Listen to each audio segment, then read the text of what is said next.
Yo, you know what it is, man. The livest sports radio show on the planet, man. Beyond the Bleachers, hosted by your boy J. Lou and Hugh. What up, fellas? Hey, what's What happening, up, man? What up with you? Oh man, it's a very good, refreshing Wednesday. Um, I still got some balloons around, man, and some champagne going. What about you? You got a little something Oh, going? yeah. I'm still loving it, man. I'm partying, man, like it's still Sunday, man. By 11 o'clock Sunday, after all the, zeros on the clock went on, they screwed up their game. It was beautiful, man. Beautiful. Oh man, yeah. I want to thank everybody for joining us today here Beyond the Bleachers post Super Bowl edition. We're going to talk pretty much. Well, first of all, I just want to say I hope everybody enjoyed the Super Bowl Sunday. I hope everybody had a good start to the week. My Michigan people, man, I can feel your pain because I'm in Michigan too, and we getting a lot of snow. So I just want to tell everybody to, be careful out there, man. Be careful traveling. We're supposed to be getting a little bit more this week, so be careful traveling.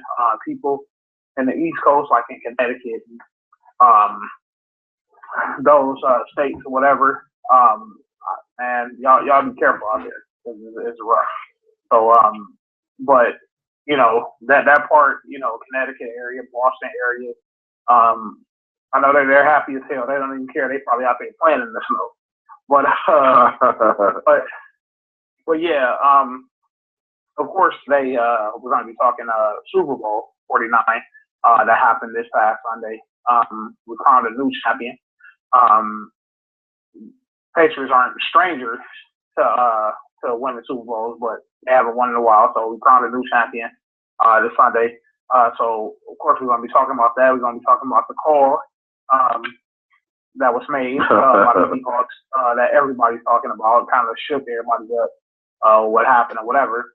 And we're also going to get into a little NBA All-Star talk like we were going to do before. And then we're going to talk a little bit of college football recruiting. That's some kind of day. Hopefully we can get Jabari in here to talk to us about that. He's like our recruiting expert or whatever. So we're going to talk a little recruiting today. Today was National Signing Day for the top players around the country. So yeah, you ready, man? You ready to get into this discussion? Oh, yeah, most definitely. I've been waiting for this discussion since Sunday, bro.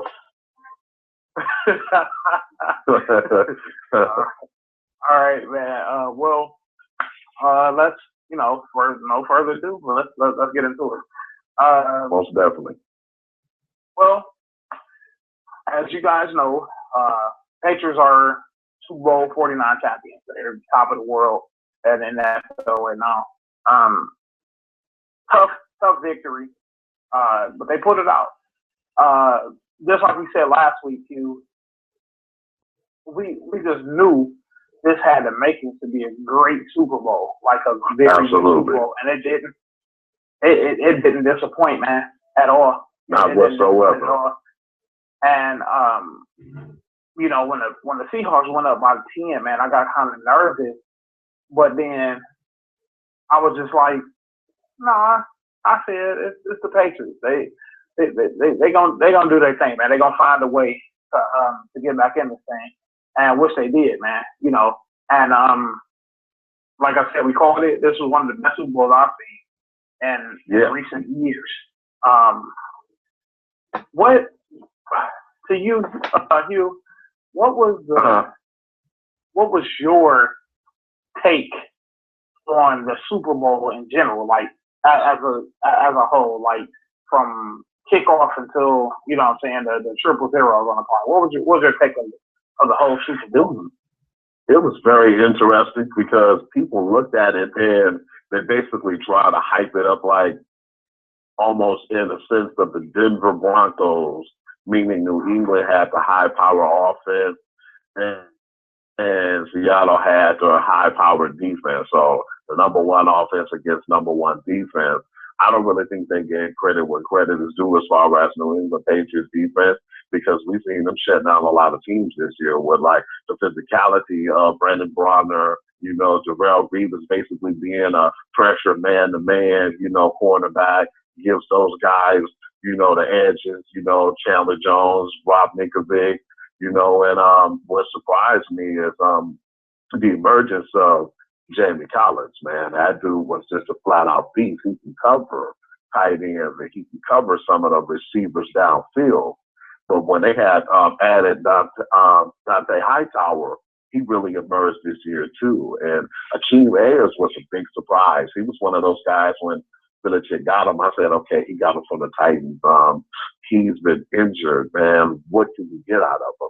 It seems like he always gets the best out of his players, man. And it was just a really good all-around game. It was physical. What surprised me, though, James, it was the other way around. Everybody thought the Legion of Boom was going to be the one who was bringing the heat. But for the most part, New England defense out-physical those guys, man. It was a couple of big hits, like the one on Edelman when they thought that he had a concussion and they sent him back in. That was only like the really big hit that I saw on that part. But, man, Julian Edelman, man, he's a wide receiver. He broke the guy's arm, man. And it was like Chris Abel got out the game because he was concussed, man. And when I'm like, dang, Chris Abel got concussed, I'm like, man, this is from the offense, The offensive player did that to these guys, man. The two injuries were from two offensive players. And the defense is flat out ball. They did a good job, man, of maintaining and keeping like pressure on Russell Wilson. What I like was they didn't never really rush in. They mostly stepped back and pressured the receivers, pressured everybody up front. So, and when they spied on him, he couldn't really get the ball off. He didn't really get time. And when he wanted to scramble and when he was trying to run outside the pocket, that's when they were coming up and they were making tackles. So it was good, man. Beast mode was going to be beast mode, I didn't deny that. But, for the most part, they played those guys well, man. Not trying to take any credit from the Seahawks because in the end of the half, I felt like Pete Carroll made a gutsy play when it was like 7 seconds and they threw the football. And everybody was talking about his genius until what happened. And we'll talk about that a little more and get into detail. But, yeah, it was a pretty good game. It was close. It wasn't too much of a stress.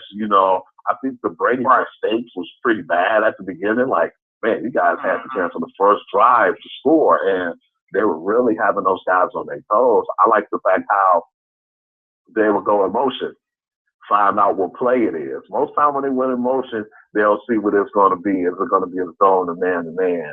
And I thought that was smart how they was like playing and dictating their defense and figuring out what they were going to do. But as far as the MVP voting, I love the fact that, Brady, got the MVP, but we know who really was the MVP, man. I think Julian Edelman played his best game, but then Shane Vereen played well, too. It was like all the offense really played well. It was just Blunt didn't get that much because, they just stayed physical on him.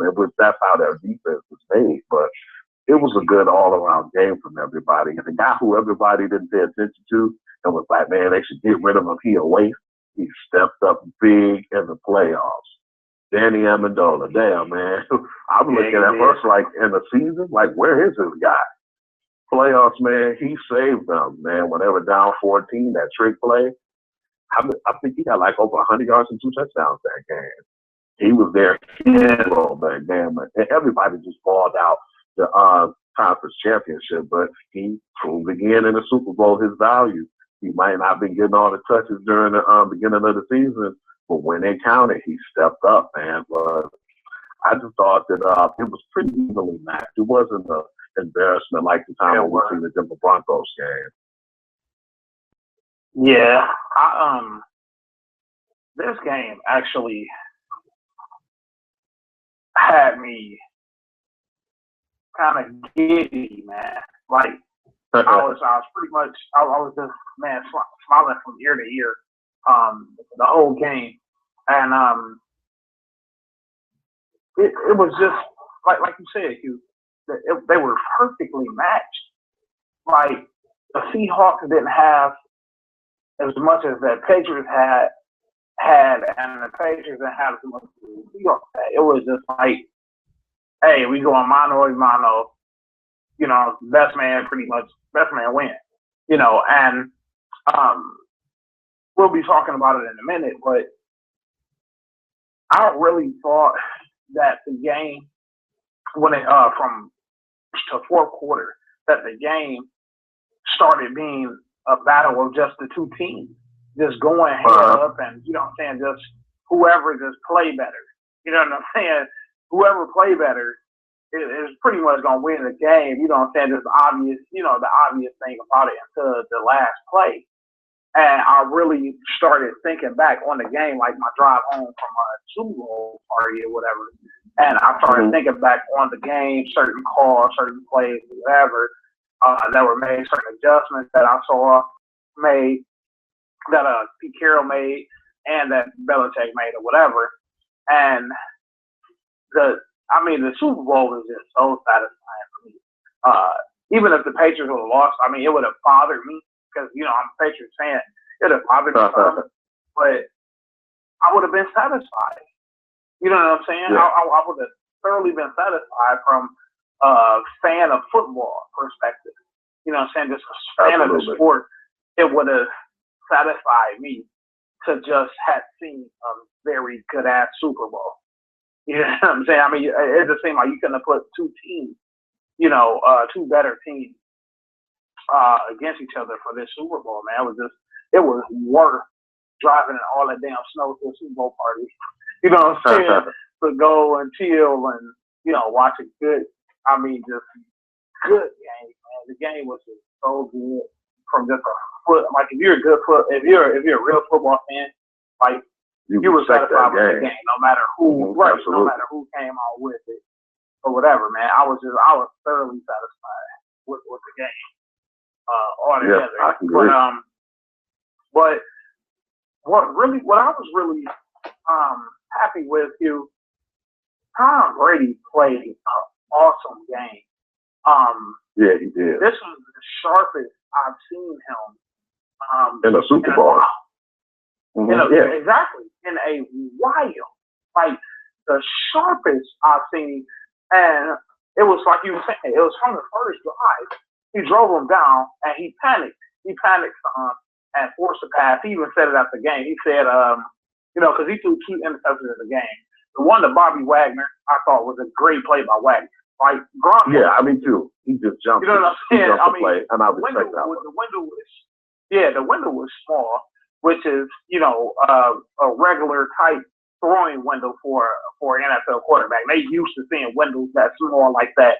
They usually able to get him in there or whatever. But Bobby Wagner just made a great play on the ball. That was just you know, that was just straight athleticism. It is at his best at the field.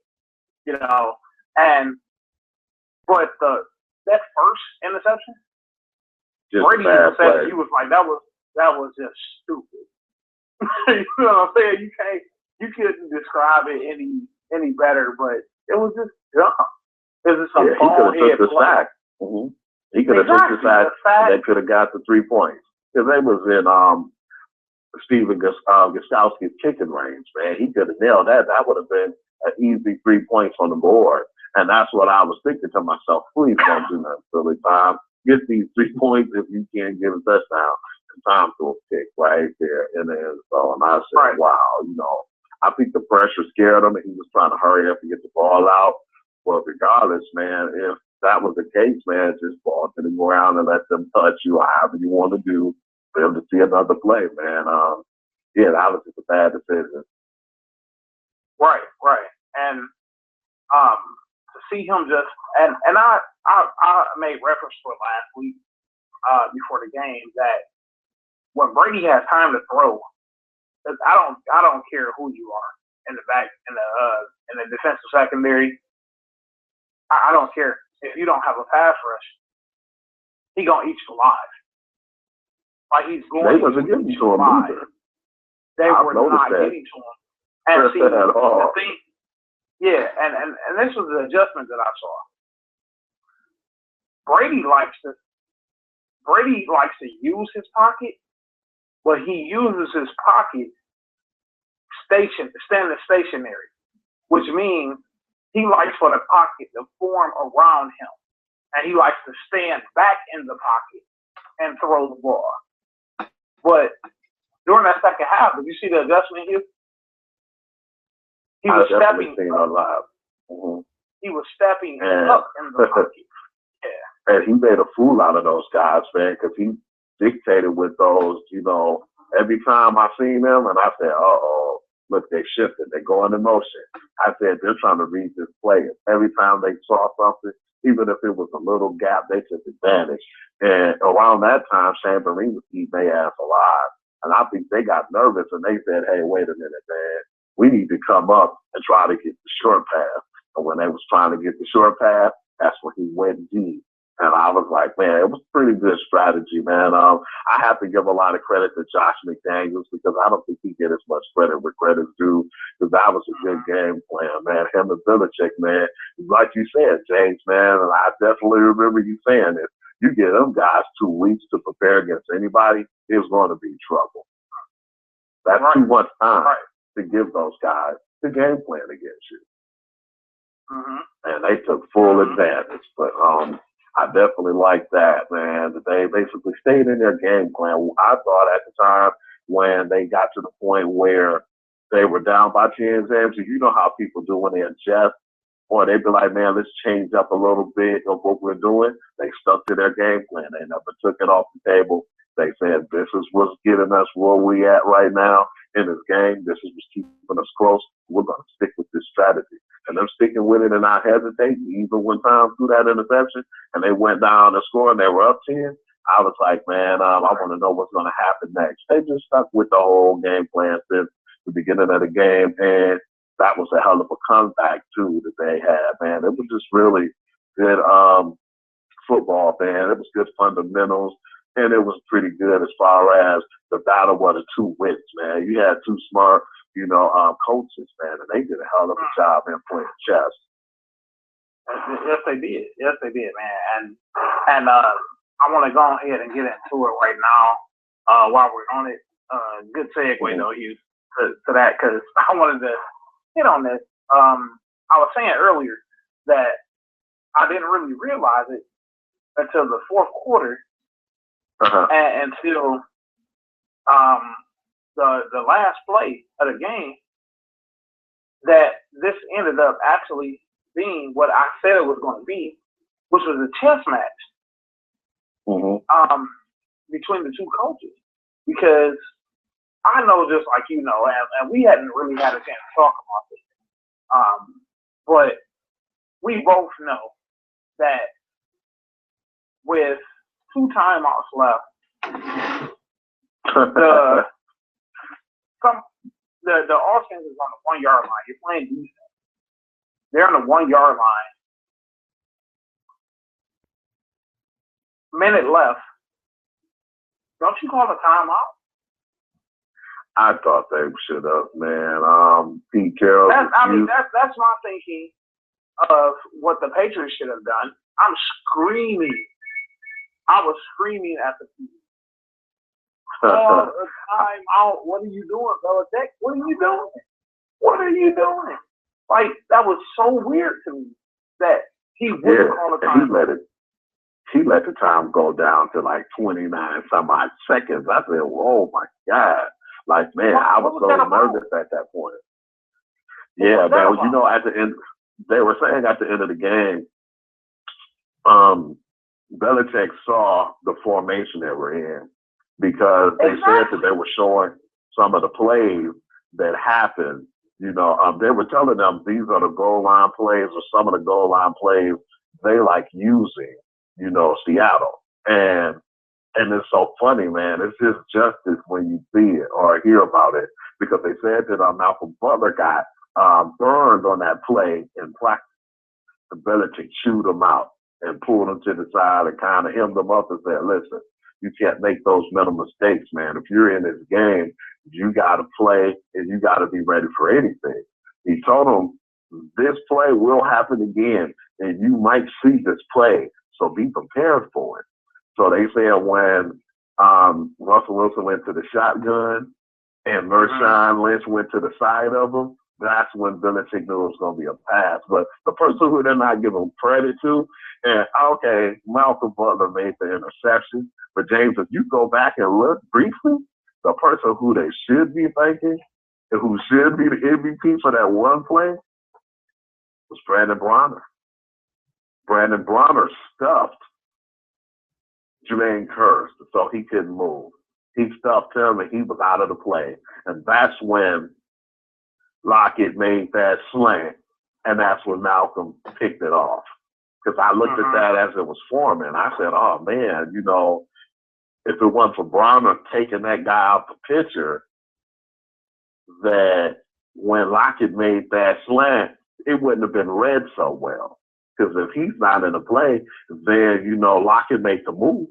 He already knew who to attack. So when I saw that breakdown, man, because I didn't pay no attention till the day after. And I said, man, they should give Brandon Bronner a lot more props than what they're giving him, even though Malcolm made the play. Yeah, it was pretty good tactics, man. But we all thought it was crazy. Like you said, I was pissed off and Belichick, like, how come you ain't, you know, do what you're supposed to do and call the time out? I'm yelling at all the time out. And then once everything, you know, all the smoke cleared, I'm like, he knew something. He had to know something. Because that's coaching 101. That's coaching 101. In that situation, you call a timeout. Like, you know what I'm saying? Because Brady would have needed more than 20 seconds to get down the field, I think. You know what I'm saying? Like you would have thought that, you know what I'm saying, he would have needed at least like 40 seconds or so or whatever to get down the field. Whether they completed, whether they completed that pass or not, you're going to need a little bit more time. You know, so they can use the sideline or whatever. You know what I'm saying? So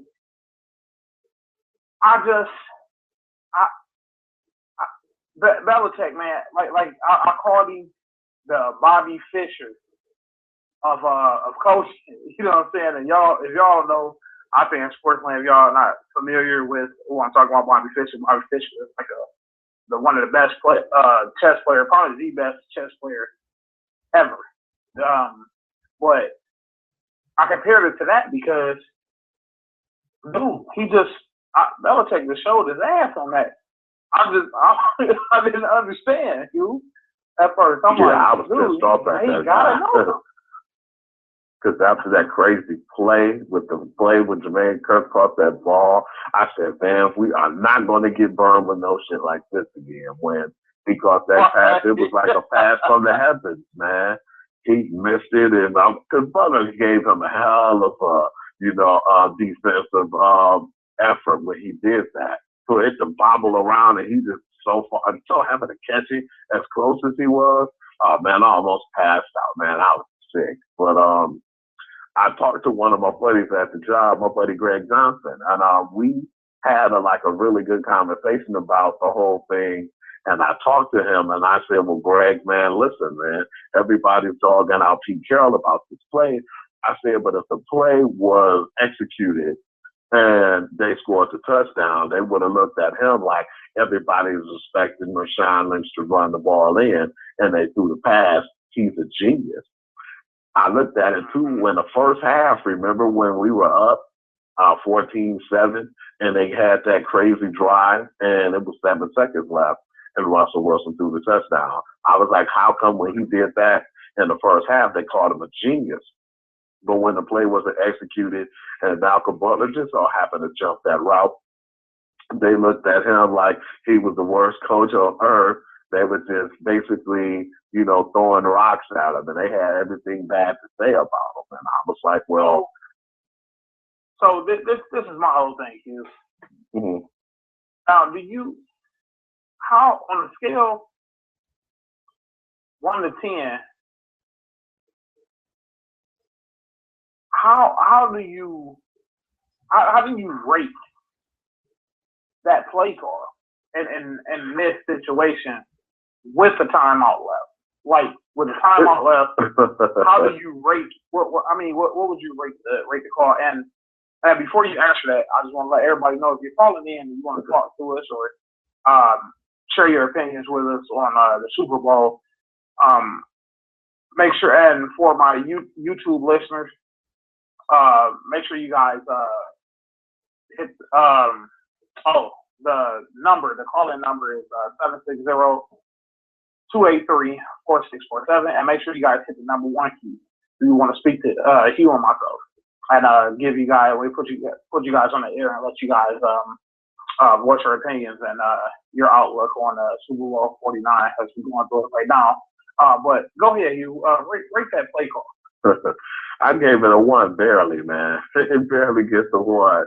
It shouldn't even get that, man, to be honest with you. It was just really piss poor at the time, man, because, you know, everybody was giving me flack about that when I was at World Day. Oh, man, you know, Seattle gave that to New England. I'm like, nah, man, because if there's $1 million in front of me and you, and I take it, that's mine. I took it from you. You don't deserve it. That's how that I was telling them and trying to explain to them, because they said, oh, that was sick. Seattle basically gave the game away. It's like, oh, man, you got to give credit to the game planning of New England and what Malcolm Butler did, man, because that was hella execution, man. But just thought that it was a bad play. You know why I think it's a bad play, and I know you feel the same way, and all the listeners feel the same way. When you got the best right now in the NFL, you got the best. And I love DeMarco Murray, but the best running back and Marshawn Lynch, and he ran it from the 6-yard line to the 1, and you ain't gonna give it to Beast Mode to punch it in? You want to do a quick slant, and the messed up part about it was when you go back and look at the tape, James, that goal line stance was crazy. They had a shield, like 300 on that 1-yard line. And I understand why if they were probably like, well, yeah, you know, their goal line stance was too good. But, man, we see it all the time. If he would have got at least halfway in that end zone, man, that offensive line would have pushed him in. You know, it would have been that easy, man. He went that far. You let him carry the ball that far to not reward him. You know, and I just felt like that was a disgrace, man. He had every right to be mad. And like I said, I mean, in the midst of me celebrating, I just had to tell at the TV on that too. I'm like, why you didn't run Marshawn? Like, absolutely. I didn't understand that. And that's why I was pissed, because I just knew they was about to run the ball. And I'm screaming at Belichick, like, call a timeout. What are you doing? Like, you got two just of them. Just to give y'all some time. Yeah. You got 2 of them. Call a timeout so Brady can, you know what I'm saying, orchestrate the game when they drive, or, you know what I'm saying? Well, I think they would have tied it up or something, right? Could they have tied it up? I think it was, yeah. Yeah. Yeah, it was 31 if they would have scored. Yeah. They would have scored, went to overtime, possibly. Exactly. So at least give yourself a chance for that. And like I said, man, that was just that was just straight where you just take, that was some high roller stuff right there, man.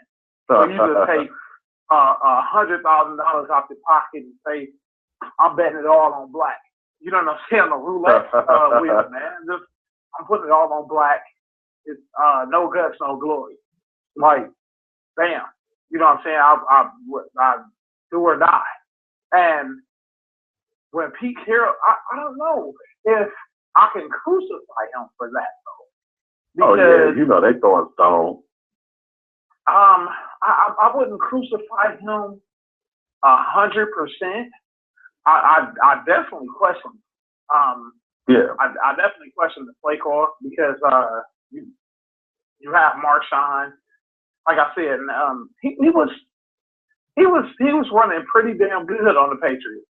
Patriots was running pretty well. A little bit more, in the second half, but he was getting hit. You know what I'm saying? But this is my thing, and I was talking to a guy at work about this, and I said, do you think that this attributes to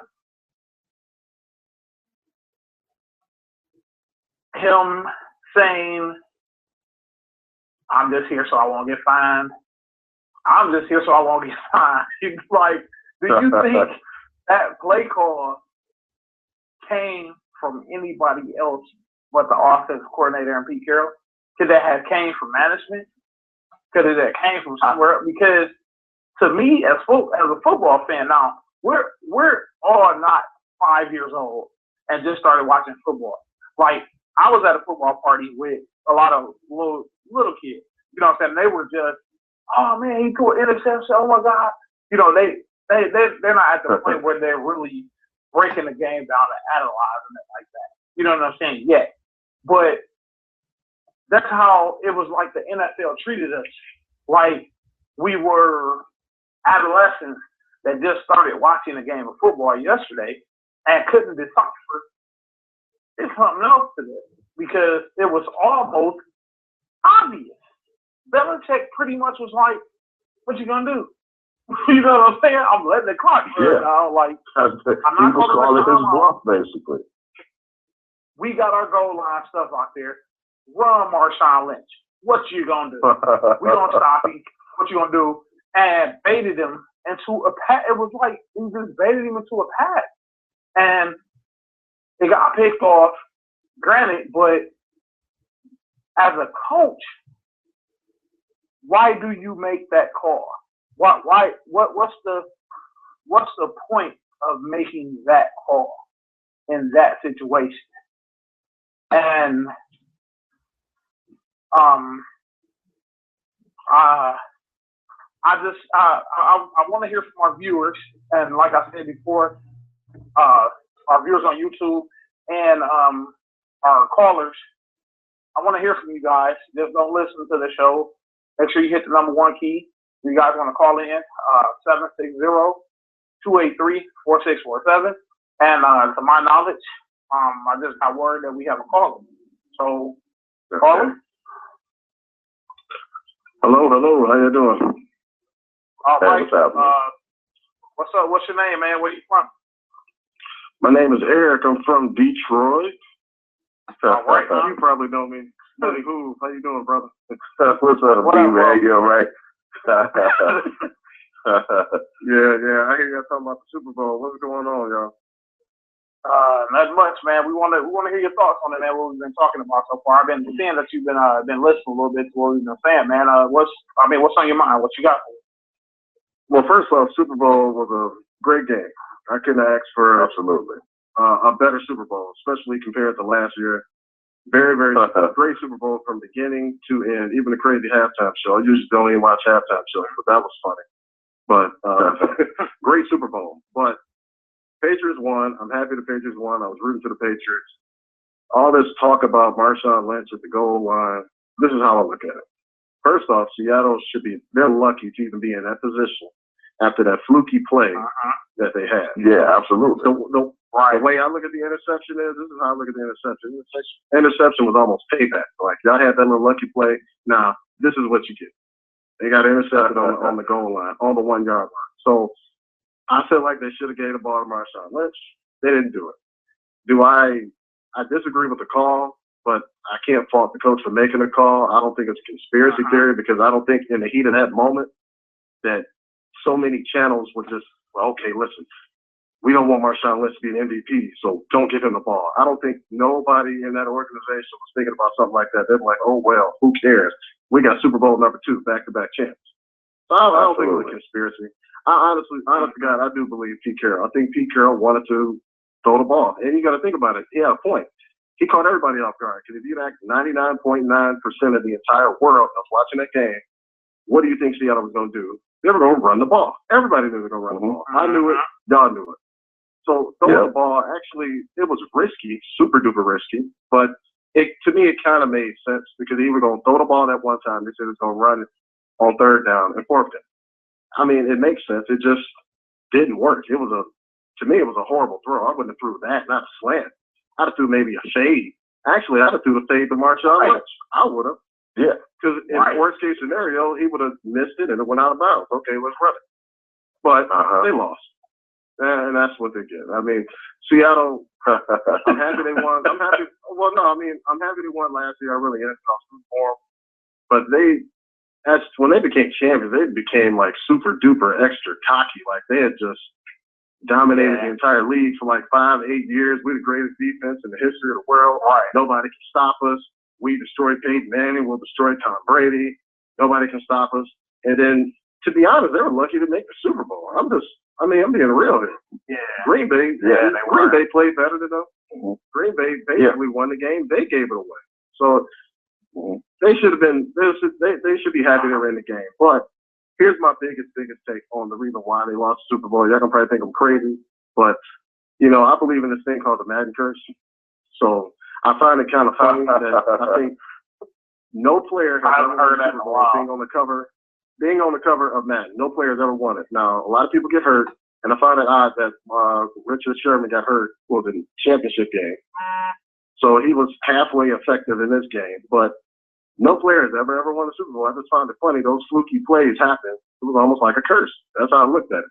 But I'm going to tell you this, though. When Curse caught that ball, my heart dropped. It really did. I was so sick to my stomach. I couldn't believe that play. I wanted to throw up. I was like, I cannot believe Tom Brady about to lose another Super Bowl. Awesome. Play again. On a fluke play. And this the thing, Eric, is they had, like, if the Patriots defensive backs weren't like alert, he could have scored. Yeah. He was only 6 yards away from pay dirt. You know what I'm saying? So if they weren't alert and they thought the ball had hit the ground, which I thought it hit the ground at first, I did too. He could have scored. But I can understand a lot of people like, oh, it's a conspiracy because the play happened. Malcolm Butler, right? Malcolm Butler was the guy that missed the ball or missed the play, or he made the play, but then he was the guy that was defending Curtis. And go figure, he makes up for it by catching the game-winning interception. It's just like, really? And then it's like how does that happen? So it's weird. It's crazy to me. But Pete Carroll, a lot of people say, oh, this is the end of Pete Carroll. He'll never recover. This is over for him. For me, it was the same way to me with the same feeling of Spurs. I'm a Spurs fan. So the Spurs basically won the championship 2 years ago against Miami, and Ray Allen broke their heart. The same feeling I felt in the Super Bowl, I felt the same way when Ray Allen hit that three-pointer. I was like sick to my stomach. I was like, I cannot believe it. They gave the game away. Popovich put Duncan on the bench for some reason, or matchups, or whatever the case may be, and he regretted it. So and then they came back the very next year, won the championship, destroyed Miami, and nobody even talked about it anymore. It's almost a non-issue. Exactly. So if Pete Carroll wins another Super Bowl, whether next year or 2 years down the road, that's retribution. He can put it in the past and forget about it. But right now, it's kind of messed up, and he's almost in like a lose-lose situation because he got to rather pay Marshawn Lynch or pay Russell Wilson. So I know them players I don't think the team likes Russell Wilson. I don't. I really don't. And they gonna look at it like, okay, you're gonna give Russell Wilson the money, but you're gonna give Marshawn Lynch. That's gonna turn a lot of the players against them. So they're kind of in a lose-lose situation. But I will say this though. There's some running backs. I don't know. I don't know if DeMarco Murray is going back to Dallas. Just like I don't know if Adrian Peterson is really going to come back to Minnesota. I think if Adrian Peterson's free, he's going to Dallas. And then it could be possible DeMarco Murray. Yeah, it could be DeMarco Murray could possibly go to Seattle. Or, man, it could be a lot of willing to do. What if Marshawn Lynch ends up with New England? Go figure. Hey, I wouldn't lose those three. Right. I'll be excited for that. That gave me goosebumps thinking about it. Eve, man, I want to thank you for calling, man. I enjoyed your insight, man. I appreciate it. Yeah, it's a pleasure, Eve. It was my first time, have a great one, I bro. try to check in every other time. Yep. All right, bro. Thank All right. you. Yeah, man. But like I said, man, Eric made a great point, man. Like I said, I heard that's why I was pretty much bringing it up because I was hearing a lot of that. You know what I'm saying? Conspiracy theories, this and that, and do you think the call came from somewhere else or whatever? And like I said, the call was kind of weird to me. It was kind of weird to me. It was too weird. But I mean, I don't personally think it was a conspiracy theory. But like I said, I mean, you go over the track record of Marshawn Lynch and him not wanting to do interviews, him not wanting to talk to his host, and him not wanting to, you know what I'm saying? I mean, what could he possibly say after winning the MVP and back-to-back Super Bowl? Like, what could he possibly say? But I think that would be taking everything away from what the Patriots were for that whole game. You know what I'm saying? To say it was a conspiracy theory. Like, come on, man. That was and like Eric said, that was a miraculous ass catch. You know what I'm saying? They was lucky to be down there on the one.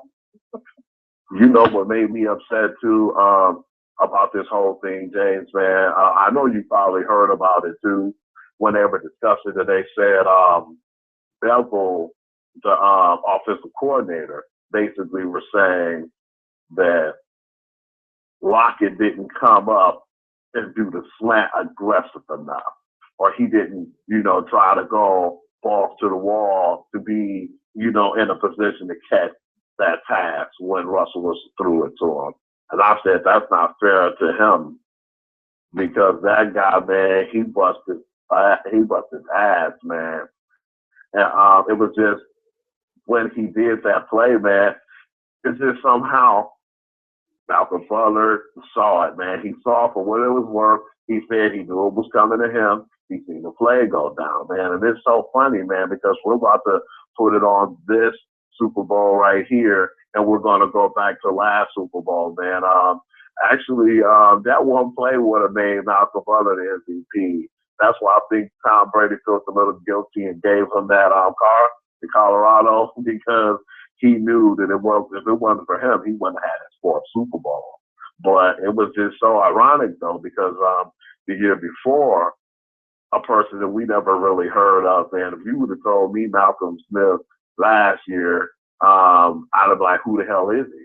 Until he played well in the Super Bowl and did what he did. I actually thought Cliff Haber was the MVP last year, but that guy came out of nowhere, man, and he had the performance of a lifetime, and he stepped up in the biggest game, man. And that's why it's so crazy to see that, man, because it's always to the point, and we talked about it last year, who's going to step up? And we talked about it just recently on our radio show, before the Super Bowl. We wanted to know who was going to step up. And right. I didn't really know too much about Malcolm Butler. I knew they picked him up. I knew they said he played well in the preseason. That was it. Right. A lot of us didn't know about the receiver. Even the commentators didn't know too much about the receiver that was doing it big for Chris Matthews. Yeah. That's a big dude, man. And that's so funny how they told us his story. Like, man, he came straight out of Foot Locker like, hey, coach, man. When he say, hey, boss, man, let me, get off early, man. Let me go on trial for the Seahawks. Man, that's a feel-good story, man, to be not even, in the NBA to come in, in the NFL, let me rephrase that, to be in the NFL in that situation, out of just being in Foot Locker, going to the pros, man, and having a hell of a game, man. If they would have won, he would have been that MVP, man. Definitely. Yeah, I ordered for in a good discussion for it. He would have been up there. Oh yeah. Yeah, because he was one of the main reasons they was in it. Because he was jumping over people, catching deep passes. Like, oh my God. One of the main reasons they were in it, man. But yeah, because yeah, but overall, like I said, it came down to the battle of the coaching mind for me. That's what it came down to. And man, Belichick is just. And here's the question that I've been thinking about ever since Sunday ended. And I was like, I gotta ask this on the show.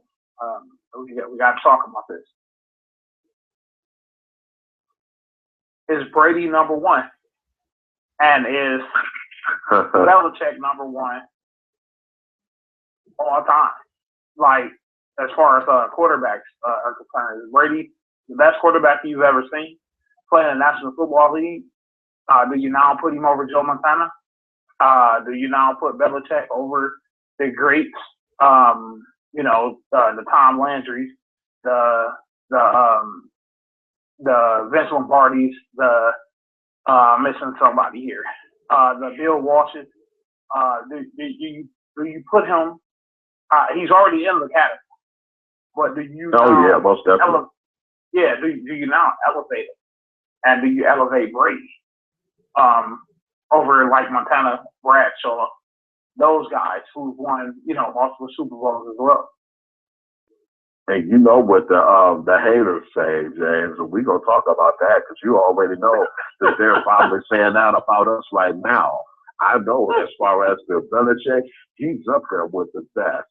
But when it comes to Tom Brady, I actually have to give it to him as being the best, man.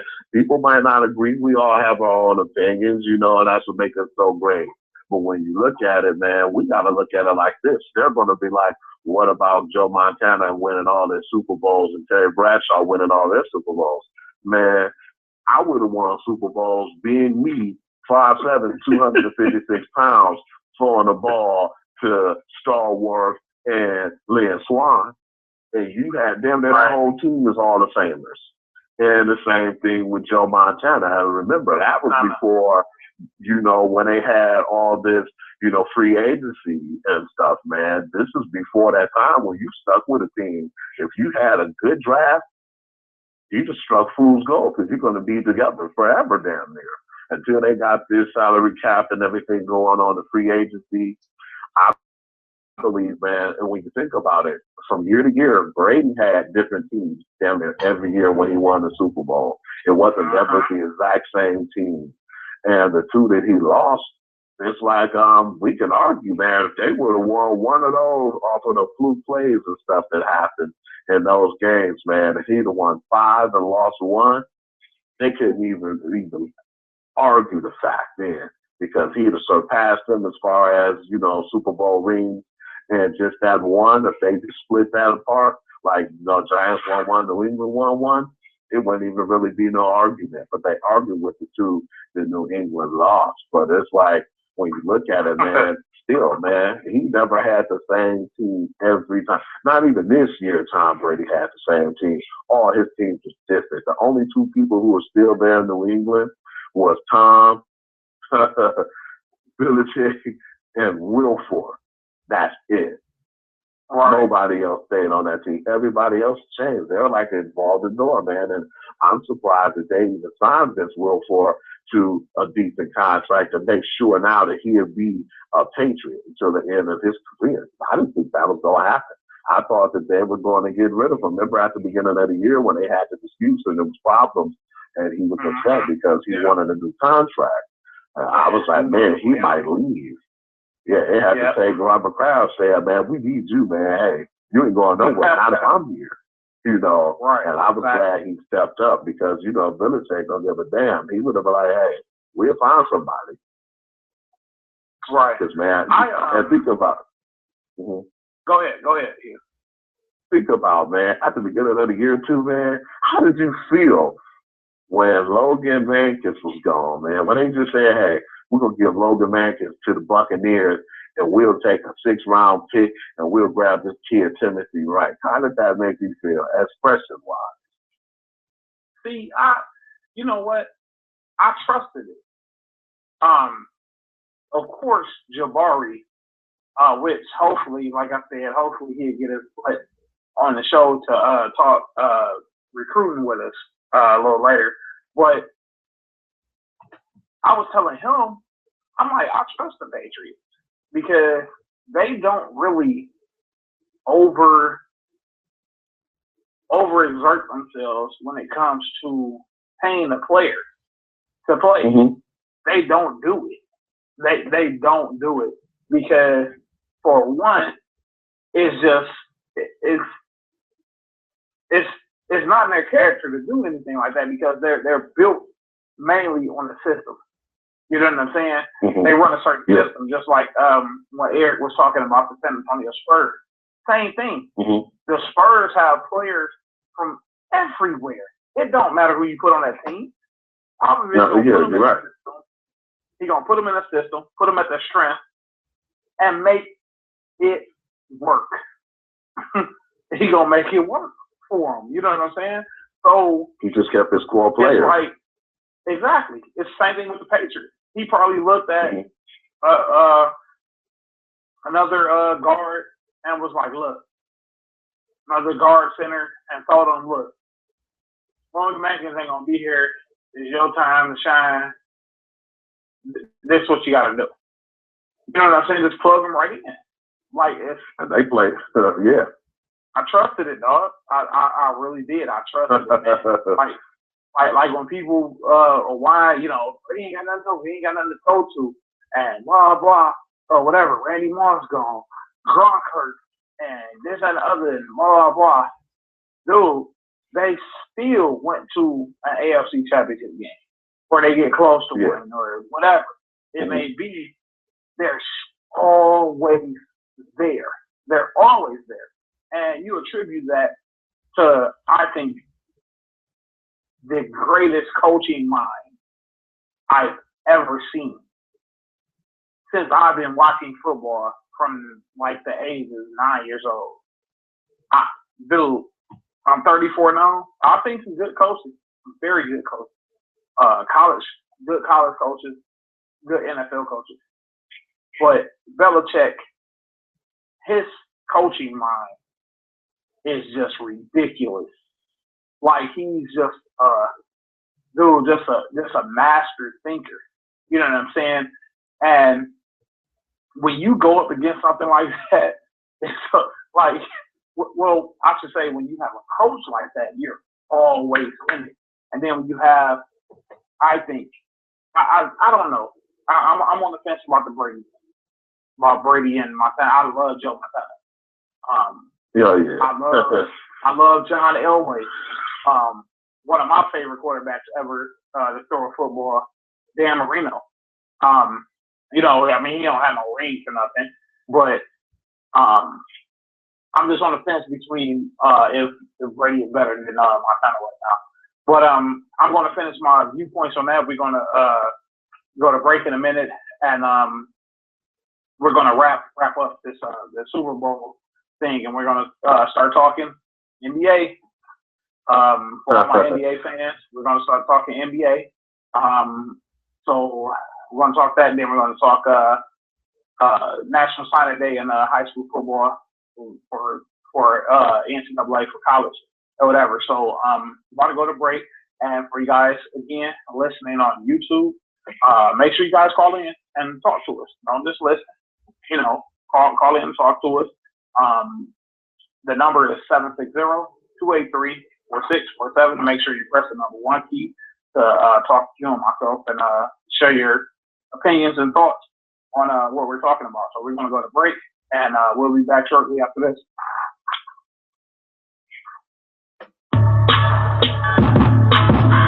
It's your boy, the Hood Howard Stern, producer of the livest cloud radio show on the planet, straight from the E-Block Radio. It'll let you know that if you have a small business or a product that you want to promote, then this is the venue for you. We have over 90,000 listeners eager to hear about your small business or product today. So go to the website, www.eblockradio.com, and see what package works for you. We have packages as low as $25 a month. Where they do that at? You can advertise your small business or product with us today. Don't forget the website, www.eblockradio.com, and advertise your small business with us. Yo, it's your boy, the Hood Howard Stern, Hugh Lewis, producer of the livest cloud radio show on the planet, straight from the E-Block Radio. It'll let you know that you can represent the radio show and your side of town with our very own t-shirt line, Pardon My East Side. You can get yours. Wow, Hood Howard Stern, what's up with Pardon My West Side? Oh, slow down, Miss Coco J. Of course, we got the West Side covered too, so you can get part of my East Side or part of my West Side t-shirts. Only thing you got to do is go to the website, www.eblockradio.com, and get yours today. $20 for the fellas, $15 for the ladies. Don't forget to follow us on Instagram as well, Pardon My East Side.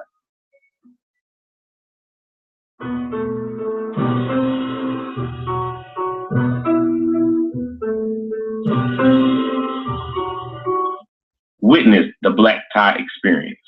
Black Tie Photography, servicing all of Metro Atlanta area.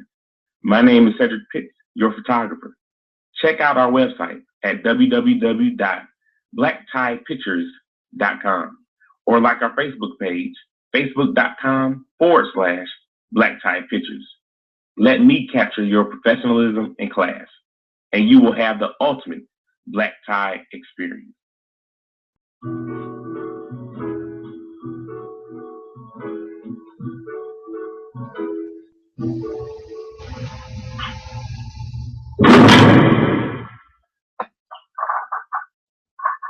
What up? What up? We're back here with you, Hugh and myself, back here, and this is our post Super Bowl show here on Beyond the Bleachers. And if you guys are just joining us, I'd like to welcome you guys who just joined us. And we've been talking about Super Bowl 49 so far, about the play call, everything you guys probably been talking about all week. We've been hitting on right here on Beyond the Bleachers. And we were just talking about the legacy of Tom Brady and Bill Belichick. Were they, the best of all time, best coach quarterback duo, or Belichick best coach ever, Brady best coach ever. I mean best quarterback ever. I'm sorry. But just want to run it down for you guys again. If you guys want to call in, the number is 760-283-4647. Make sure you press the number 1 key. And if you guys want to listen in live on your smartphones, tablet, whatever you guys got, computer, whatever.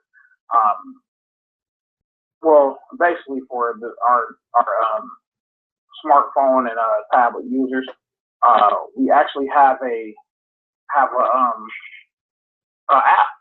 application, which I think is pretty damn cool.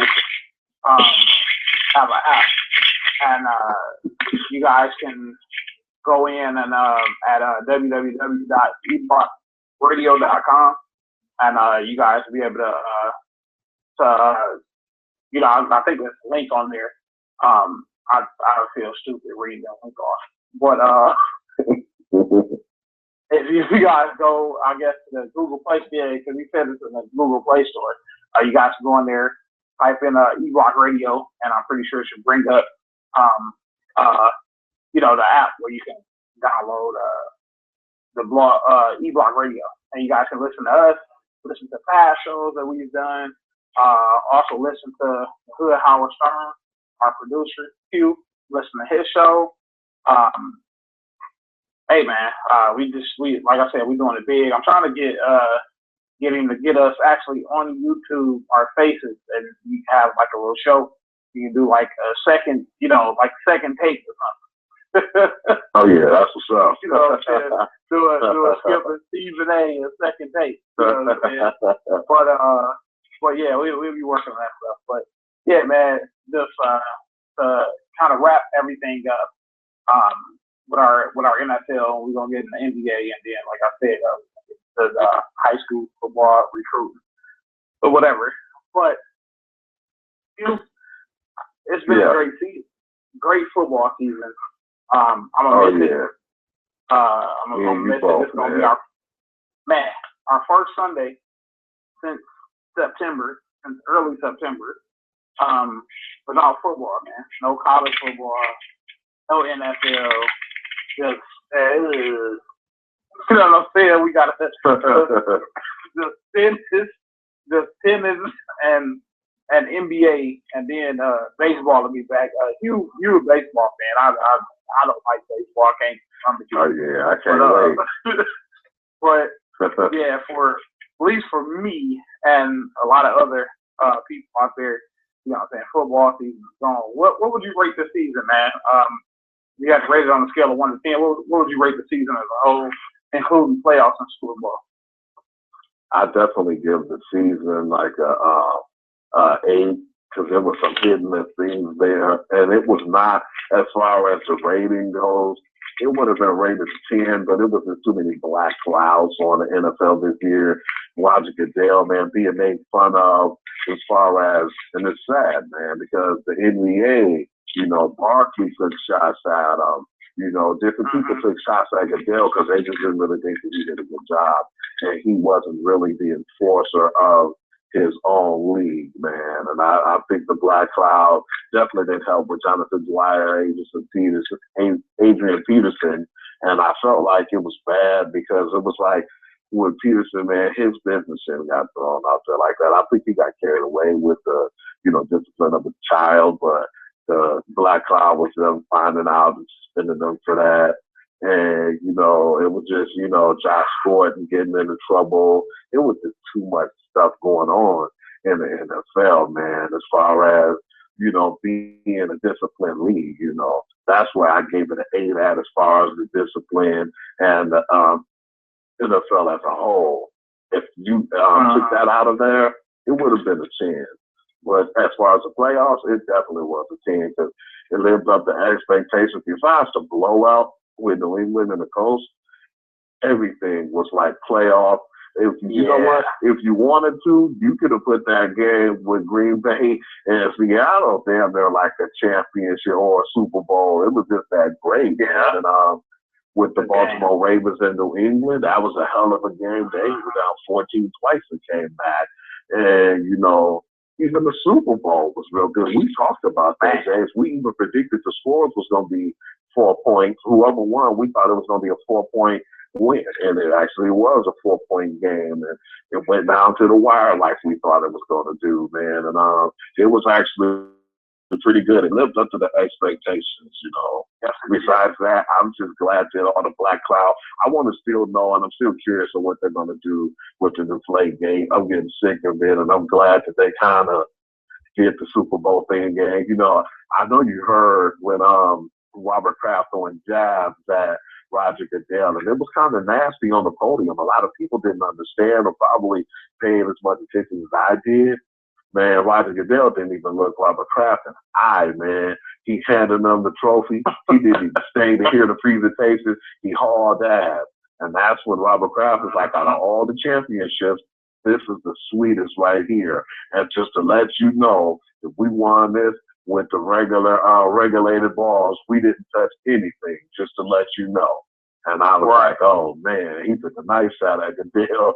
And it was so crazy to hear that because it's like now that you cross paths with, you know, Kraft, man, he's like one of the top owners, man. It's like him and Jerry Jones got a lot of pull, man. And I don't think people give credit where credit due. You know, you got Art Rooney and you got the Mara family, you know, the people been there since day one, the longevity owners.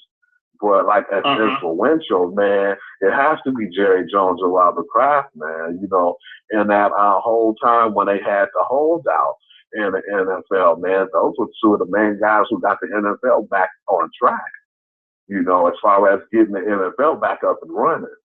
So yeah, it was just a lot of controversy between those two, man, and it's just really, it was funny to me because I was interested in seeing that little, you know, the little hate fest. But yeah, Roger, man, I just feel like, just like how you feel, maybe a lot of other people feel that way, man. I like it if he stepped down, man, and we get somebody else as commissioner in the NFL. Yeah, that was a good viewpoint, Hugh. As far as you running down the season, I thought it was a great season. I really enjoyed a lot of the games, and normally I'm either watching 1 or 2 games on Sundays. I'm either watching Detroit Lions or I'm watching the Patriots, and I'll very seldom kind of watch the Sunday night game, and you know, Monday Night Football don't really. You know, either or. I watch it sometimes. I watch the first half. whatever. But man, I've been on it this year. Like the season has just been good. There's been a lot of rookies I've been wanting to see play this year. A lot of other teams I've been wanting to. For some reason, I've been kind of enjoying watching Buffalo play this year. Watching, of course, how the division was in the NFC North this year with the Lions playing the way they were playing this year. Seeing the NFC South just go south. You know what I'm saying? This year. Seeing, the great battles that they have in the NFC West, the Cardinals, Rams, Seahawks, and the 49ers, man, just seeing all four of them teams just smack each other around all year. And, surprises like the 49ers not making the playoffs, Harbaugh leaving, eventually going to Michigan to coach. And, you know what I'm saying? It was just, I just thought this season held a lot of intrigue, man. It was just nice. I just really enjoyed it. I missed, football. Maybe back in July, so, I'm looking forward to it. Looking forward to, obviously, the draft coming up. And then you got OTAs and, you're going to have a lot of free agent movement, things like that. So, of course, I'm looking forward to that or whatever. But, hey, I just want on behalf of Hugh, myself, and producer Quincy, I already know Quincy just texted me like, bad, but yeah, on behalf of that, man, we gonna miss you for a few months, NFL. You know what I'm saying? we gonna miss you. Can't wait till you come back. But we gonna keep you on the show. We gonna talk about you here and there. So, you're gonna stay in the news, like he was saying. The Flakegate not over. Goodell's, his status is going to probably come in question. So he's got a lot of stuff with that. I did want to talk about one kid, man, Josh Gordon, but I don't even want to go there because we're going to end up not talking about the NBA. So we'll say that for another day. So we gonna say that for another day. But yeah, man, we definitely gonna keep our the NFL and our talks or whatever. But with that being said, I want to go ahead and start. I want to go ahead and get to the NBA. Okay. I want to talk. Well, first of all, because we haven't been talking about it, doesn't mean we haven't been keeping our eyes on it and stuff like that. Just the NFL has been. It's just been awesome this year. Like I said, when the playoffs start, man, the whole world shut down. Like nothing else gets talked about on the show. You know what I'm saying? If it does get talked about on the show, it's very vague. Like we'll talk about it for a minute, and then we'll, just move on to something else. You know what I'm saying? Like we talk about the NBA, but about what happened in the Lions game. But yeah, you and myself, we've been keeping up with the NBA, and we will text each other, of course, here and there about it. And this season has been freaking awesome so far. For us, I know remember when we had our NBA show, right? Yeah. Yeah. Our when the NBA when we did our NBA show. Man, we were kind of, we weren't really enthused. Like, well, it's going to be this. You know what I'm saying? Like, it wasn't really nothing. Real people have to really talk about that much. But, man, this season has been nice, Nice. It has been, man. Teams that I didn't think was going to be dominant, man. Who the hell thought the Atlanta Hawks was going to be doing what they were doing? We never said nothing about the Hawks. We didn't even think about the Hawks. They was like the second thought, man. They wasn't even in our top shit. Not at all. Was they in the top 8 in the East? I have to go back and listen to that show. I don't know if they would have been 8. Because I know we talked about them, but I don't think we were too fond of them. It wasn't really like we had that sparkle like we had with the Bulls and how good Memphis doing. And oh Lord, man, when they got Jeff Green, I said that really is going to help them, man. That was a huge pickup. And it was just a lot of good things that we saw. Like, man, Cleveland, you know, starting to get it together when they got Timothy Mozgov, man. They needed a center after Verajao got hurt. And it's just some good, you know, players going to teams, man. Josh Smith ain't really made no impact. I'm glad that bum left the Pistons because look how well the Pistons are playing now, you know. But when they got Corey Brewer, I said, damn, man, they're trying to get defensive-minded, you know. Because that kid, man, he's a baller. He might not score a lot, but he's a hell of a defender. And he's going to give you some good rebounds. He's going to give you some good hustle plays, man. But just a lot of good guys who was leading teams and going to other teams and is now going to help them in the second half of the season. Because after the All-Star break, that's when you really know who's going to be the contenders or who's going to be the pretenders, man. But I think the Hawks is here to stay, man. Damn, they like, to me, man, like, the East Coast San Antonio Spurs. Man, you know who the Hawks remind me of? So, you know who they really remind me of, and I know you remember this team. mm-hmm. I want to say the 2005. Was it 2005? I want to. Let me make sure I got everything together here. Okay. I want to say the 2005 Indiana Pacers. That's what I want to say. Yeah, when they had like just a lot of good players who just played their roles, man. You know, it wasn't like no spectacular dudes on that team. They just played within themselves, man. Right. And I really, I don't know if I believe in them in the playoffs. I mean, they're having a hell of a regular season. I mean, their regular season is dynamic right now. But I don't know if I have faith in them in the playoffs. And with that being said, well, guess we're getting out because we got another caller in.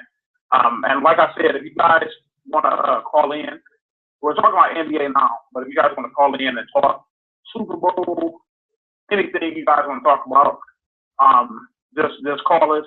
And that number is 760-283-4647. And with that, caller. What's going on? This your boy Capri, man. What up, Capri? You all right? Yes, sir. I caught the tail end of what y'all was talking about.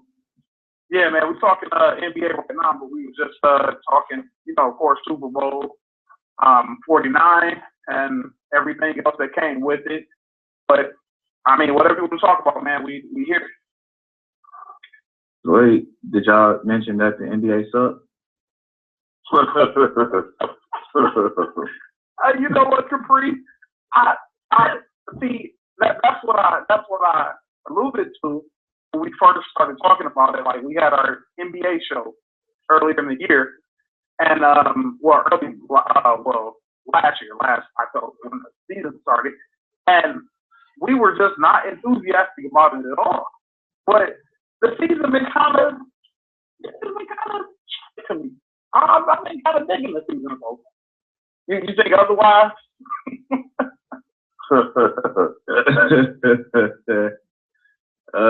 Yeah, it's terrible. You got, well, I mean, the Western Conference is, you know, they always it's okay. Yeah, the Western Conference is okay.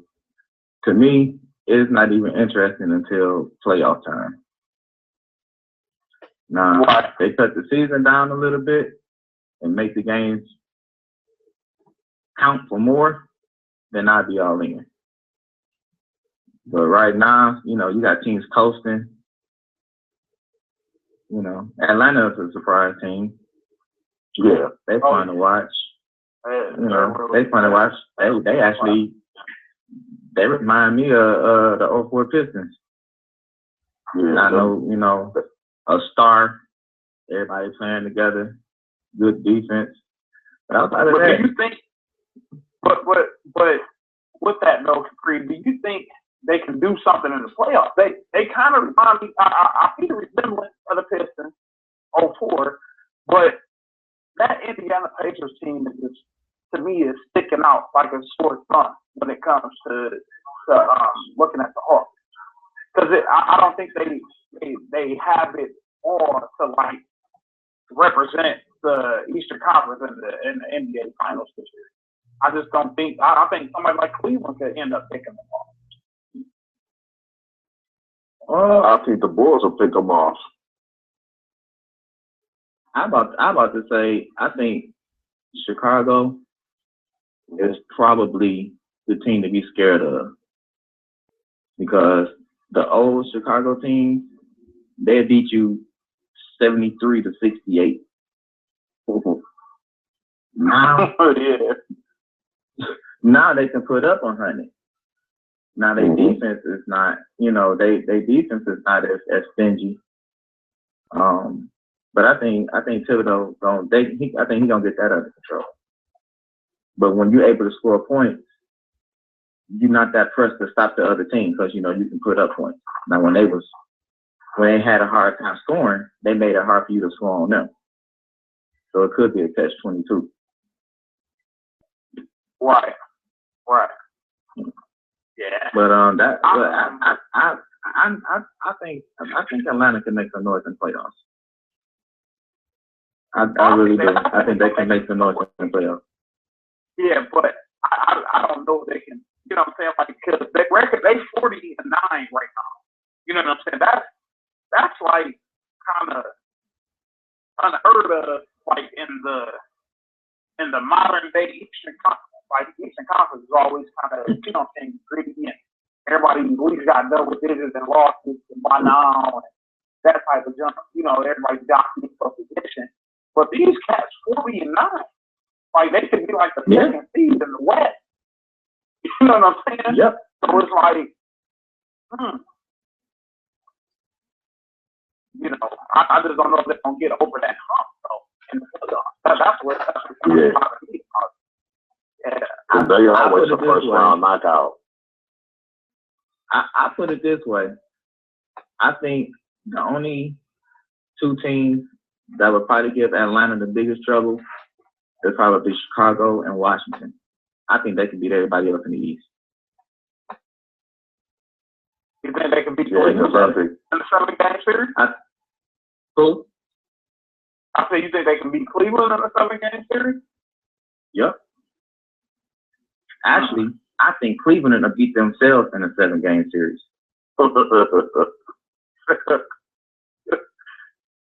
until they over there, man. Dude, you took the words right out of my mouth. Until they learn how to use Kevin Love right, they're not gonna go that nowhere. They're not gonna go nowhere, bro. That dude had 5 points last night, man. Like, this is a dude who scored 30 points, 20 rebounds. You get 5 damn points in an NBA game? What the hell's wrong with you, man? Miles got more points than him, dude, and he didn't play as much. He's reverted. He's nothing more now than a spot-up shooter. Yeah. Yeah. That's it. They don't give it to him on the block. They don't run pick and roll with him. And they were saying, Brad was saying he was trying to get him involved, but he's not getting him involved whatsoever. They done turned him into deadlift shrimp. Yeah,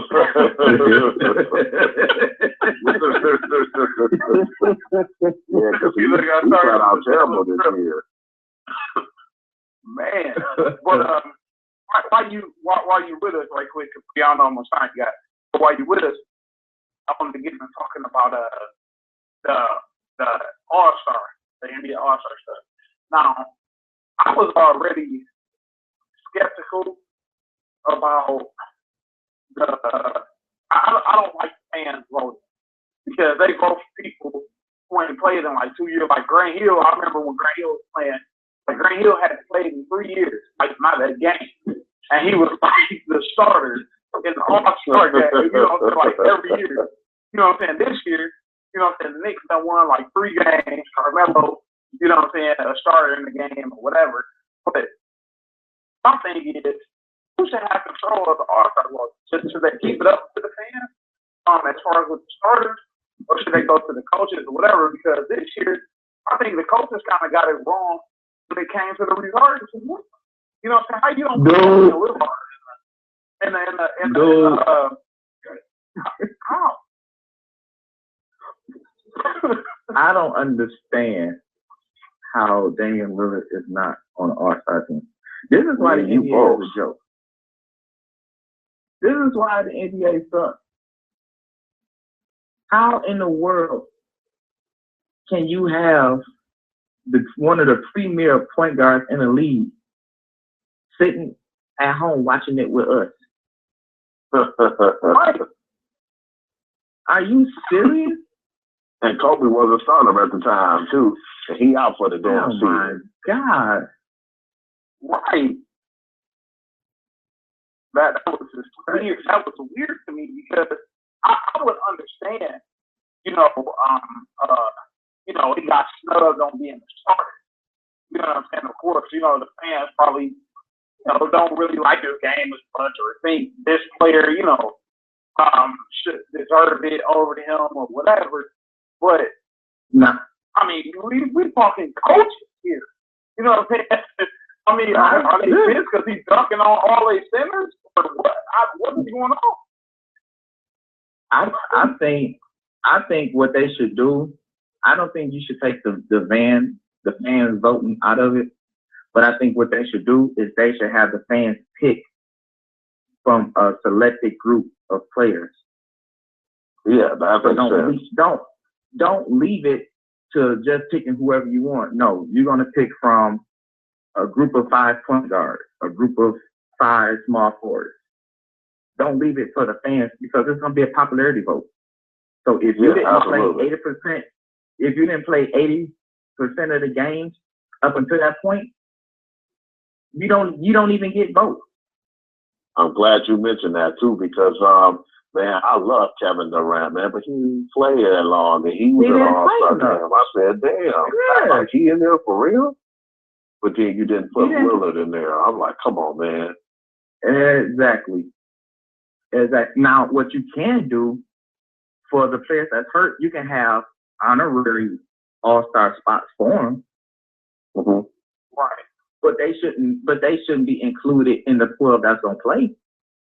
Yeah. Because if you only played 20 games out of the 45 or 46, but you got somebody like Damian Lillard that has been in every game and carrying his team,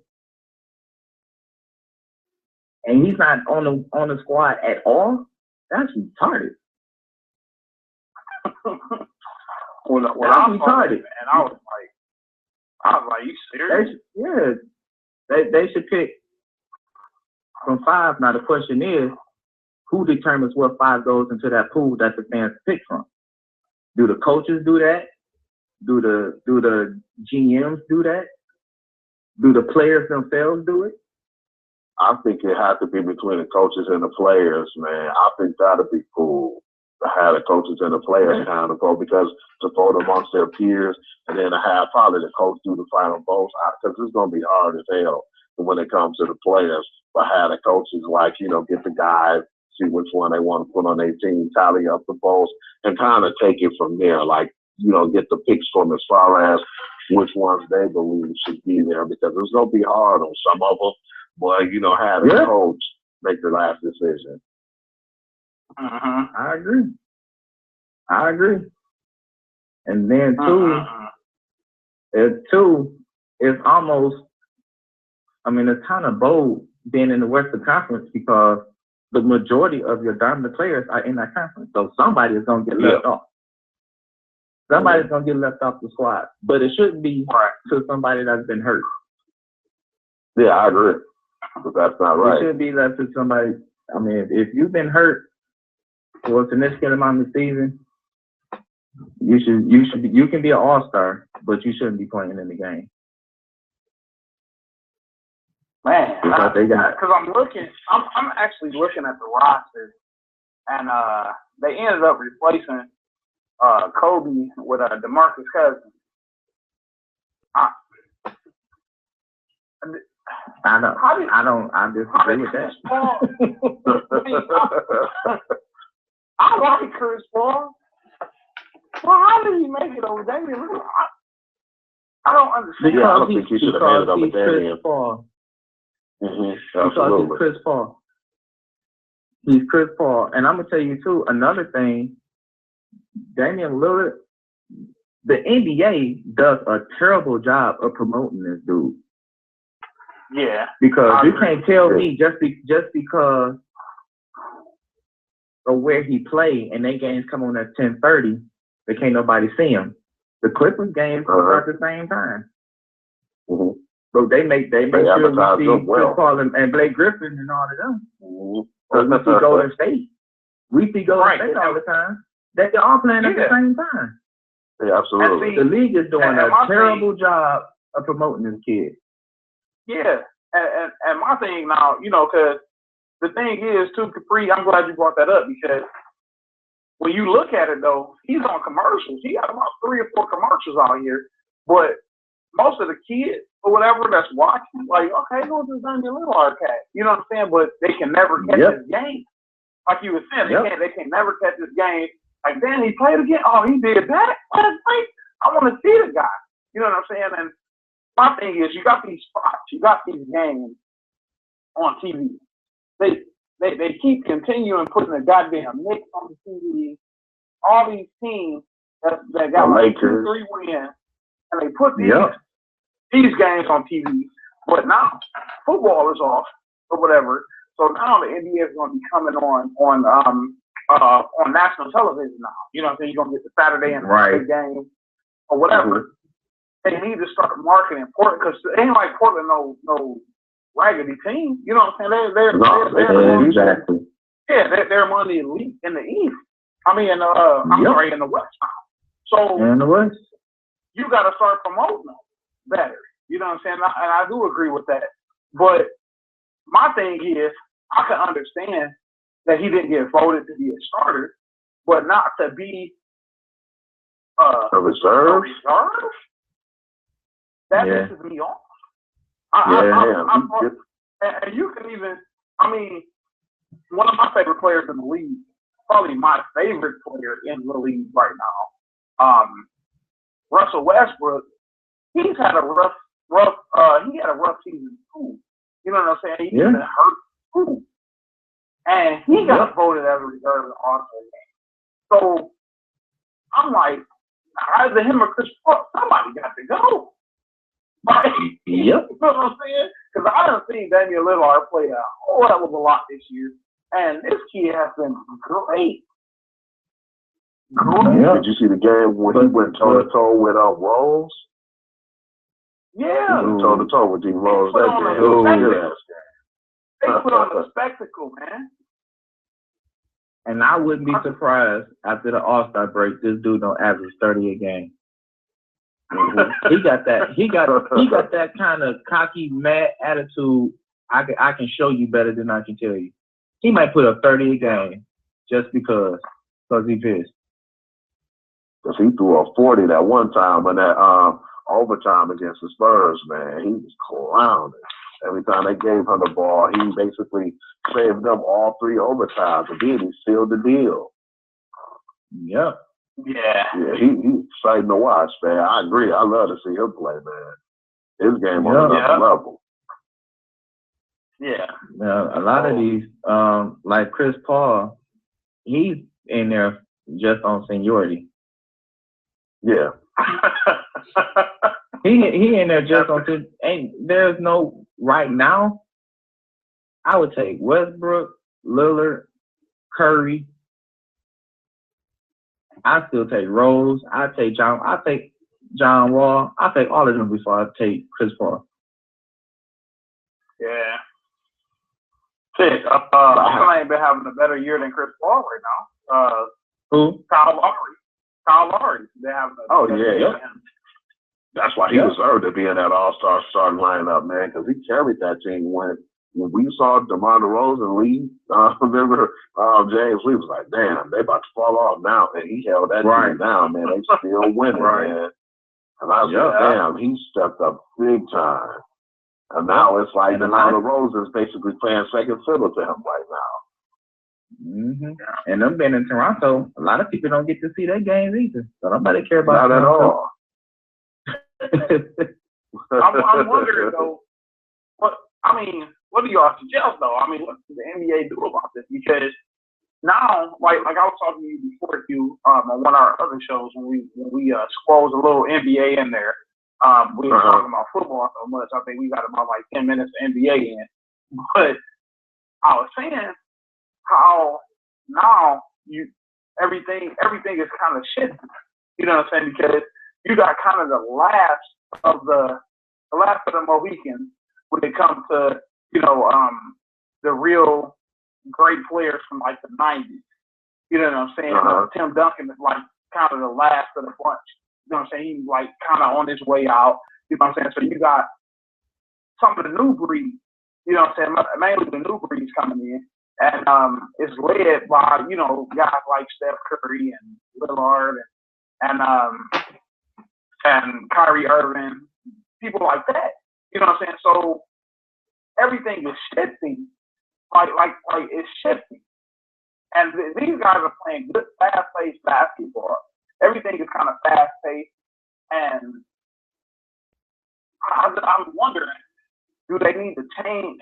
How do they change their marketing as far as like how to get these players? Because a lot of if you were to go up to a young kid and be like, "Hey man, how do you think? How would you rank Kyle Lowry amongst the point guards in the NBA?" Who? You know what I'm saying? Like they don't know. They wouldn't know who the hell you are. And like they don't be on. They don't put them on TV at all. They don't be on TV at all. If you don't got NBA TV, league pass, or whatever, you're not gonna ever see.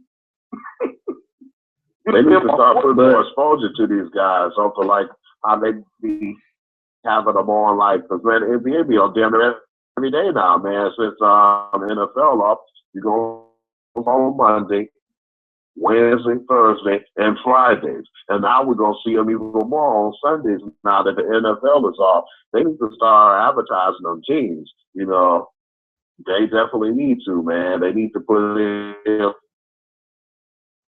like I see in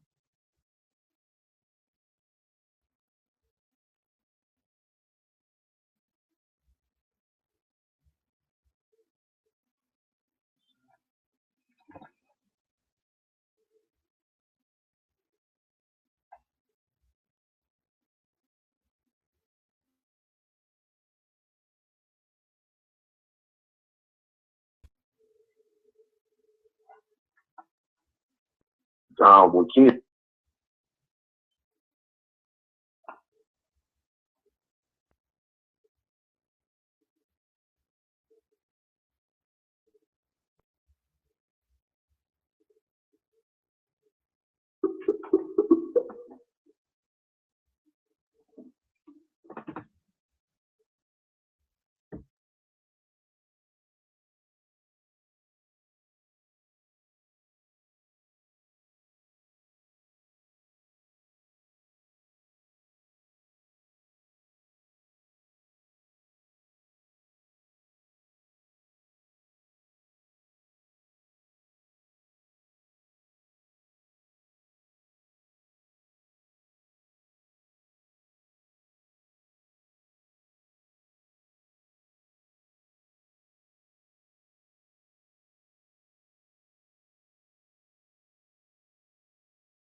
place for Portland. I think he take Blake Griffin. Obviously, to me, LaMarcus Aldridge is a better player. To me, better overall player. But I would have to agree. They continue to market Blake Griffin. My thing is, the NBA got mixed up. They got it wrong or something. Like, I don't, like how does the demographic, age group that you're trying to reach, you're not necessarily going with the player who pays the best, to me. Well, I mean, I don't understand that. Aldridge, that might not be him. That might not be him. I mean, you got somebody like Dwight Howard. He'd rather be a movie star than a basketball player. Yeah. You know what I'm saying? He played basketball, but he'd rather be a movie star. Yeah. He about to be a journeyman. He about to be a journeyman. He keep it up. Yeah, I don't know what's up with that guy. He has the exact same game he did when he got drafted. He don't do nothing better. He don't do nothing better than what he did when he first got drafted. It was like he played well with Stan Van Gundy, though. When he was with Stan Van Gundy, he played good. I think one year, I think that was the year, I think he had a good year. It was one year he had a good year, then the next year, well, it was the year before they went to the finals and played San Antonio and got Molly Watt. But when, right before that, or whatever, that year, he showed a little bit of improvement. And then after that, it was just like the priest said. It was just a straight stall. Nothing. That year, just Jesus. Yeah. That year they went to the finals. That was Hadu Turkoglu's team. Yeah, I agree. Hito was a beast. That was between him and Jameer Nelson. That was their team. Yeah. They were double teaming that dude, man. Yeah. It was Rayford Austin, Rashard Lewis, and Turkoglu was pretty much the main one. The reason why they went to the finals. I mean, he had some good games, but like I said, and then now you're in Houston, dude, and you got somebody over there like James Harden, who just bringing the funk. I mean, he gonna be MVP to me. If they don't give it to Steph Curry, they better give it to James Harden. That's the only guy I think who can beat Steph Curry out MVP this year. But bro, you know what I'm saying? Like the White Howard man, don't some goddamn go be a movie star. He ain't doing shit in the NBA. He's the most overrated. He's the most overrated star in NBA history. And they put the talent around this dude, man. I really do. I'm starting to be like, man, he a bomb. Don't nobody like him. No, you know that when Kevin Garnett throwing balls at you.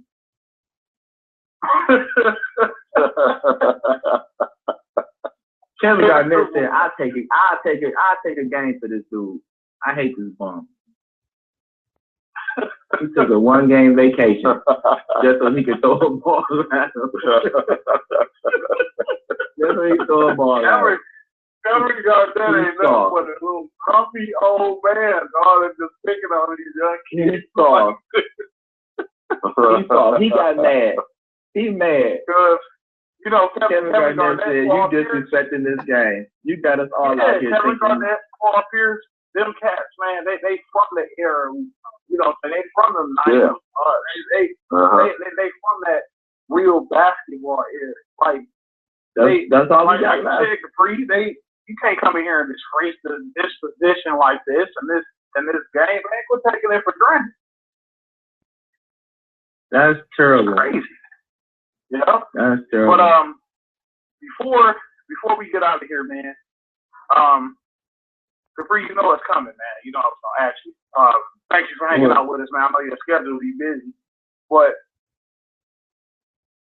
Super Bowl, man, what was your take on the Super Bowl, man? The overall game, or are we talking about this? Yeah, the game as a whole. The game in the whole. Oh, I thought the game was great. I thought it was coached well on both sides. I thought the execution on both sides was good. I think Belichick has cemented himself as one of the greatest in-game coaches ever. Yep. The way he prepared his team, the dude is a genius, man. So, We all agree with you on that. I don't mean to cut you off, but Are you good? I have to ask you. Did you question the fact that he didn't call the timeout on the 1 yard line with the no? What went through his head? What's your thought on that? Tell me. To me, I think he was dictating to Seattle what he wanted done. They were the ones in a pressure spot. Yeah. He knew they wasn't gonna call it. He knew they wasn't gonna call it timeout because they only had one left. Right. So whatever they was gonna do, they had to hurry up and get it done just so they could preserve the timeout. So all of the pressure was on them to make the right decision. That's why he left in his base defense. They keep saying he put in his goal line. That was not his goal line defense. That was his base defense. The only thing he did was he put 6 on the line. He had a linebacker in the middle, and he had his 3 corners. That was not a goal line defense. They lined up in goal line, but that was his base defense. And Pete Carroll read that the way they lined up as goal line. And so Belichick dictated to Carroll what he wanted done. But if he would have called a timeout, he would have gave his hand away.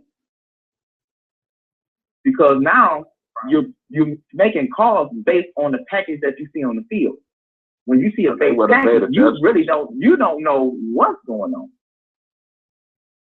If I bring in 4 cornerbacks or 5 cornerbacks, I know I'm in a nickel or a dime.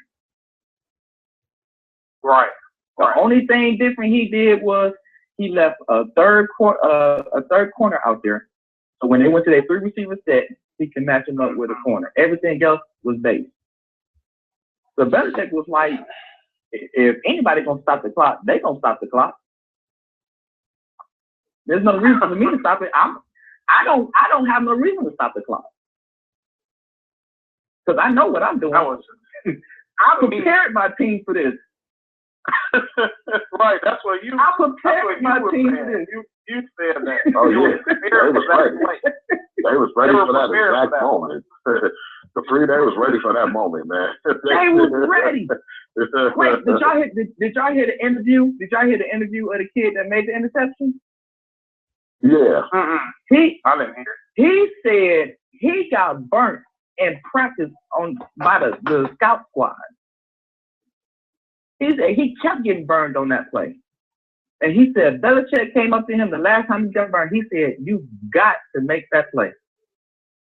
And they said that when they saw them line up, see, the thing is, people keep saying get the ball to Marshawn Lynch. I agree. They should have ran it. They should have. But the NFL is always going to base their play calling on matchup. Right. If I got one-on-one coverage on the outside, why would I try to run against 8 people? Exactly. When I got one-on-ones outside. Right. So that's what they did. We got one-on-one coverage outside. Yeah, and then when you look at the actual play, it wasn't like the play was like a bad, like my man just made a dog-ass interception. Like, he just jumped it. He wanted. You know why? Wait, but do you know why that play did not work? It's because Seattle had it on film too many times. Mm-hmm. They've done that play too. That's why Belichick kept running it at the goal line, because that's one of their signature plays. What makes you think Belichick not going to pick up on that? Right. That's why he didn't go to no goal line defense, because he knew it was coming. He said, if we put 8 people to stop Bella, if we put 8 people on this line to stop Lynch, they're going to this little crossing route thing. He knew it. He knew it. That's why he didn't cross timeout. He knew what was coming. The dude is a genius. One of the Russell, like I said Russell earlier, gave it away too. He called in, man. I said he one of the best, one of the greatest coaching minds I've ever seen since I've been watching football. One of the greatest. Dude is a genius. I've never seen nobody with a football mind like that. Now I'm gonna tell you. To me, one of the best calls of the game was after interception, and they came back out there with the purpose of drawing them offside so they can get away from the goal line, and it actually worked. Belichick never intended to run a play on that goal line because he didn't want to risk getting, a safety. Right. And that's when they got bitter and want to start fisticuffing at the end. Yeah, they got pissed. They was pissed. He outcoached Pete Carroll that last 5 minutes like I ain't never seen before. He outcoached that dude so bad the last 5 minutes of the game. Yeah. That's why they got mad. The players was mad at their coach. Oh yeah. You'll never hear the end of that, man. Oh no, that's with him forever. That's with him forever. I mean, I agree. They should have ran the ball, but I understood why they didn't, because you had one-on-one matchup. Right. And I was just telling James too, if they would have made that slant route, they would have thought that Pete Carroll was a genius. I told Jabari at work, because I let that nigga have it. I let Jabari have it at work. I said, if Russell Wilson would have made that play, would nobody in America talk about how bad of a call that was. All we would have heard was how clutch Russell Wilson was. Mm-hmm. The only thing we would have heard is he beat Peyton Manning and he beat Tom Brady in the Super Bowl. Nobody would have said they should have ran the ball. Nobody. But it didn't work, so now they're saying, yeah, he should have ran it. But if he would have made the throw, nobody would have said a thing about they shouldn't have ran the ball. And this talk about they didn't want to get the ball to Marshawn Lynch because they didn't want him to be the MVP, so they wouldn't have to pay him. That ain't the dumbest thing I've ever heard in my life. We had a comment earlier that said that, man. Like, man, they need to go with that. Are you serious? Yeah. They silly for talking crazy like that. Did you hang up on them? He's telling you hung no, up. I'm saying, no. He was calling me and saying the same thing. Like, he didn't know why people would say something stupid like that. Man, I ain't never heard something so crazy in my life. Yeah, because you got a Super Bowl at stake, and you talking about who gets the MVP? Right. Well, who gives a damn about that, man? Who? You trying to win the game? Who cares? The dude is gonna get paid regardless. That MVP ain't gonna get him no more money. Somewhere else. Mm-hmm. Yeah, that MVP that touchdown was not gonna get him no more money. Everybody know who Beast Mode is. If he didn't score nothing that night, he was gonna get paid. Right. They know he carried that damn team the whole damn year. Yeah. But man, we about to wrap up. Capri, thanks, man, for joining us, man. Come holler at us anytime, whenever you're free, man. Because I love your sports mind, man. You be on point with just about every subject, man. So you're more than welcome, man. You family now. For sure. All right, man. Maybe we're talking tennis. I'm with it. Shout out to Serena for winning Australia. Right. We got to talk about the hot chicks, man. Her and Sarapova, man. That was a sexy matchup, man. Right.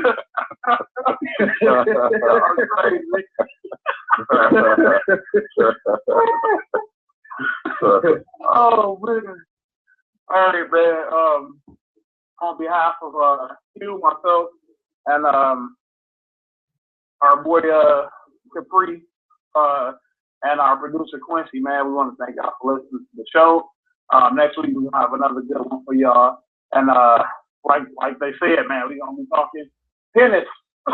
Ain't no football, so we're gonna be talking tennis and NBA next week. So like I said, man, just for all y'all that's watching the show or listening to it on YouTube, again, man, 760-283-4647 is the call in.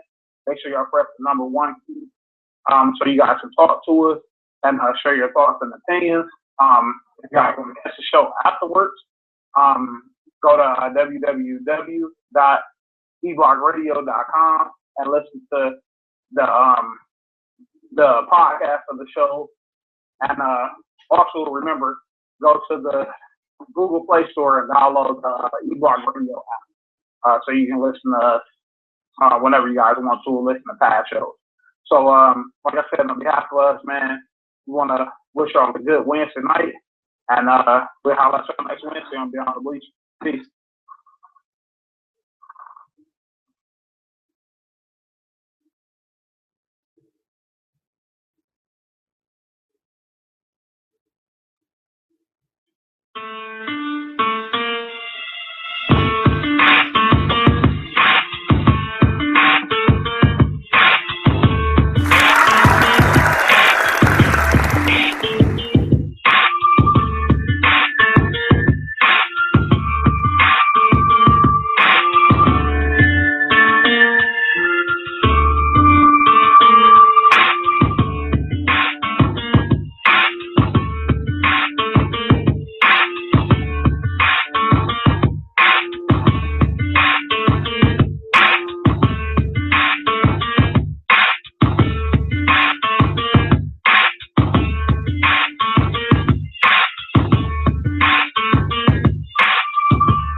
www.eblockradio.com.